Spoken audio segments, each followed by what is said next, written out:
साथियों नमस्कार। हमारी इस ज्योग्राफी सीरीज़ में आपका स्वागत है। इसमें हम हर डिस्ट्रिक्ट की ज्योग्राफी को डिस्कस करने की कोशिश करेंगे। आज हम बात करेंगे सिरमौर की। सिरमौर एक बहुत ही इम्पोर्टेंट डिस्ट्रिक्ट है इतिहास के लिहाज से। अगर देखा जाए ज्योग्राफी के लिहाज से भी यहाँ पर कुछ ऐसी इंपॉर्टेंट चीज़ें हैं जो हमको पता होनी चाहिए। सबसे पहले अगर हम देखें फॉर्मेशन ऑफ सिरमौर की, तो फॉर्मेशन इसकी हुई थी 1948 में, यानी जब हम एक स्टेट बन ही रहे थे। मतलब स्टेट तो हम बाद में जाकर बने, पर एक स्टेट का एक ढांचा था जब हमको अलग से दृष्टि से देखा जाने लगा, चाहे वो पार्ट सी स्टेट थी या फिर उसको चीफ कमिश्नर की जो प्रोविंस था वो कहा जाता था। तो वो हम 1948 में फॉर्म हुआ, यानी कि एक सिरमौर को एक जोग्राफिक आइडेंटिटी 1948 में मिली। आज बात करें इसका हेडक्वार्टर, वो है नाहन में। एरिया इसका लगभग 2825 स्क्वायर किलोमीटर है।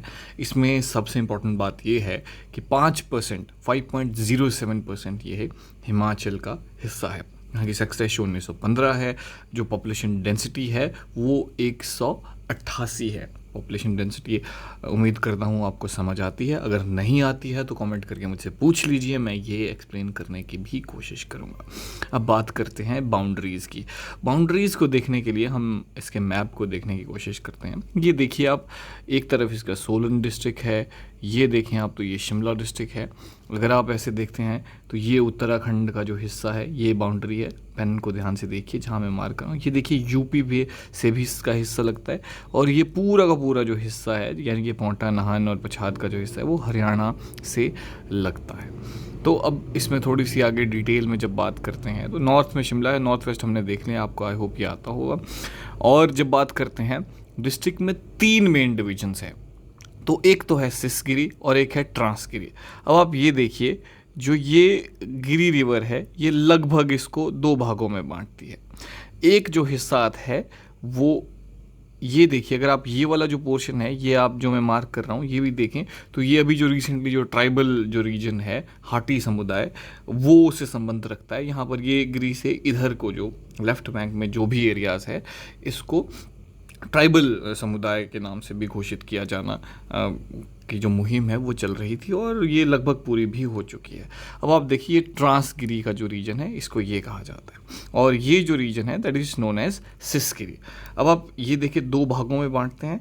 तीसरा जो भाग है वो इसका मैंने कहा था क्यारदा दून। क्यारदा दून जो है ये जो रीजन है उसको क्यारदा के नाम से जाना जाता है। तो दिस इज़ ऑल्सो इम्पॉर्टेंट, आपको ये भी पता होना चाहिए। अब बात करते हैं ट्रांसगिरी थोड़ा सा डिटेल में। It is the area on the left bank of the Giri. मैंने जैसा कि आपको समझाया कि ये जो गिरी रिवर है जो मैं अपनी पिंक लाइन कर रहा हूँ, इसके जो लेफ्ट में है उसको हम कहते हैं ट्रांसगिरी। तो इसमें कुछ इंपॉर्टेंट पीक्स है, जो जैसे चूड़धार यहाँ पर आता है, नौरधार इंपॉर्टेंट है, हरिपुर धार इस साइड को आता है। तो ये यहाँ पर काफ़ी इंपॉर्टेंट चीज़ है। जैसे शिलाई यहाँ पर आता है, कमराऊ जो नाम का जगह है ये यहाँ पर आता है। तो आपको इन चीज़ों को ध्यान में रखना है। तो अब देखिए कमराऊ धार और शिलाई जो धार है वो एक वैली ऑफ नैरा वैली को कहा जाता है कि ये नैरा वैली जो है नैरा रिवर के द्वारा ड्रेन की जाती है, जो इवेंचुअली टॉन्स रिवर में फॉल करती है, वहाँ पर फॉल करती है। तो ये आप देखिए इस रीजन में सबसे इंपॉर्टेंट चीज़ें क्या होगी। एक तो नौहरा देखिए, संगड़ा इसमें आता है, ये रेणुका का जो रीजन है ये है, कमराऊ का जो एरिया है, शिलाई का जो एरिया, और रोनाट जो रीजन है ये है। यहाँ पर इंपॉर्टेंट पीक्स मैंने आपको कही, चूड़धार यहाँ पर आती है, शिलाई, हरिपुर धार, ये सब रीजन्स इस साइड को मिलते हैं। तो अब आप देखिए रिवर कौन सी इसमें मेन है, यहाँ पर रिवर कौन सी थी, ये थी गिरी रिवर। अब यहाँ देखिए इस पोर्शन में जो मैं ये पिंक मार्क कर रहा हूँ, इस पोर्शन में बहती है एक और नदी जिसका नाम है यमुना। अब आप देखिए एक मार्कंडे रिवर है जो यहाँ इस पोर्शन में बहती है, एक और रिवर है जिसका नाम है बाटा। ठीक है, ये आपको देखना है। और एक जलाल है रिवर जो आके जाके कहाँ मिलेगी ये भी आपको देखना है। इसको हम बाद में थोड़ा सा समझने की कोशिश करेंगे। सिसगिरी जो है राइट बैंक में है, ये वाला जो पोर्शन है इसको सिसगिरी नाम से जाना जाता है, ये इंपॉर्टेंट है। यहाँ पर सैंजदार और दराठी या धारठी जो रेंज है वो यहाँ पर कहा जाता है। तो यहाँ पर एक इंपॉर्टेंट रिवर है जिसका नाम है जलाल। अगर आप थोड़ा सा और देखें तो मारकंडे और जलाल यहाँ पर इस साइड को रिवर आपको देखने को मिलती है। There is also a river called Bata, वो जो धारठी नाम की जो रेंज है वहाँ से गुजरती है। तो यहाँ देखिए आप, अब आप मैप में समझने की कोशिश करते हैं। ये जो रिवर है ये है गिरी रिवर, बीच में आती है, दो भागों में लगभग सिरमौर को बांटती है। This is important. फिर आप देखेंगे एक जो रिवर है वो है यमुना। यहाँ पर क्यारदा दून जो वैली, ये वाला जो रीजन है डिस्ट्रिक्ट का जो रीजन है वो आपको क्यारदा दून के नाम से जाना जाता है। फिर आप देखें मारकंडा इस पोर्शन में बहती है, बाटा नदी यहाँ पर है और जलाल यहाँ पर है इस तरफ से। तो आई होप आपको ये जो ज्योग्राफी है वो क्लियर हो गई है, जो बेसिक ज्योग्राफी में बताने की कोशिश कर रहा हूँ। अब आप आगे बढ़ते हैं क्यारदा दून वैली। क्यारदा दून वैली मैं आपको मैप में पहले ही दिखा चुका हूँ, तो पोंटा वैली के नाम से भी जानी जाती है। मारकंडा और धारठी जो रेंजेस है वो उसके आसपास का जो रीजन है उसको कहा जाता है। यमुना जो है वाटर इसको एक साइड में करता है और दूसरी साइड से जो बाटा नदी है वो बहती है। तो रिवर सिस्टम की बात करें तो रिवर सिस्टम में हम पहले ही 2-3 बातें जो है डिस्कस कर चुके हैं। यमुना का जो पोर्शन है इसको डिस्कस करने की कोशिश करता हूँ। यमुना में क्या है, यमुना को आप देखेंगे तो यमुनोत्री से निकलती है, ईस्टर्न बाउंड्री ऑफ सिरमौर या हिमाचल प्रदेश की भी है, जो बाउंड्री जो है उत्तराखंड के साथ या हरियाणा के साथ वो वाली बाउंड्री ये फॉर्म करती है। और देखें तो एंटर कहाँ करती है, खोदर माजरी में, और तजेवाला में, यहाँ पर तजेवाला नाम की जगह पे लीव करती है। तो क्यारदा दून और देहरादून को ये डिवाइड करती है, मतलब इसके राइट साइड में क्यारदा दून है, लेफ्ट साइड पे देहरादून है।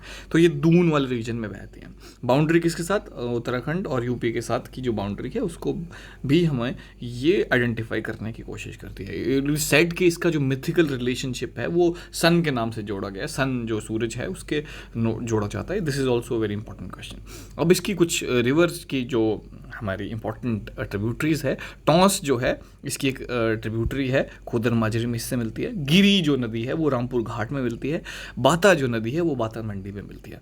ये चीज़ें आपको ध्यान रखनी है और ये आप स्क्रीनशॉट लीजिए या फिर नोट कर लीजिए, बहुत इंपॉर्टेंट चीज़ें हैं जो आपको समझनी चाहिए। गिरी जो है मैं पहले ही बता चुका हूँ, ये जो है ये कुप्पड़ पीक पे जो है जुब्बल के ऊपर जो है बिल्कुल जुब्बल के ऊपर एक कुप्पड़ नाम की जगह है, वहाँ से ये निकलती है। So this is also important. और कुछ जो और इसकी इम्पॉर्टेंट जो थी वो एक नदी है, इसकी जो ट्रिब्यूटरी है वो जलाल है, जलाल पछाद से निकलती है और इसके पास ददाहू में इससे मिलती है। बाटा जो एक इम्पॉर्टेंट नदी है वो दर्ठी रेंज से निकलती है और एक मारकंडे है, वो भी आपको ध्यान रखना है। ये सारी की सारी आपस में मिल जाती है। सो दिस, और यहाँ पर एक वाइल्ड लाइफ सेंचुरी भी है जिसका नाम है रेणुका। आपको वो पता होना चाहिए। 2 स्क्वायर किलोमीटर के आसपास जो उसका एरिया है वो है। एक फोर्ट है, जातक फोर्ट के नाम से जाना जाता है, रणजोर सिंह थापा ने बनाया है। नाहन से लगभग 19 किलोमीटर दूर है। ददाहू रोड पे आपको अगर आप कभी जाओ तो वहाँ पर आपको मिलता है। तो ये आपको पता होना चाहिए। आपको क्या इसमें इस वीडियो में कुछ खामियां लगी या अच्छा लगा या कुछ और चाहते हैं अगली बार, वो मुझे ज़रूर बताइए कमेंट सेक्शन में। अगर आप यहाँ तक पहुँच गए हैं तो चैनल को सब्सक्राइब कीजिए, और ऐसे ही वीडियोस चाहते हैं तो नोटिफिकेशन जो बेल नोटिफिकेशन आइकन है उसमें क्लिक कीजिए और आपको सबसे पहले नोटिफिकेशंस मिल जाएगी। तब तक के लिए नमस्कार, आदाब, और किसी और वीडियो में मुलाकात होगी। धन्यवाद।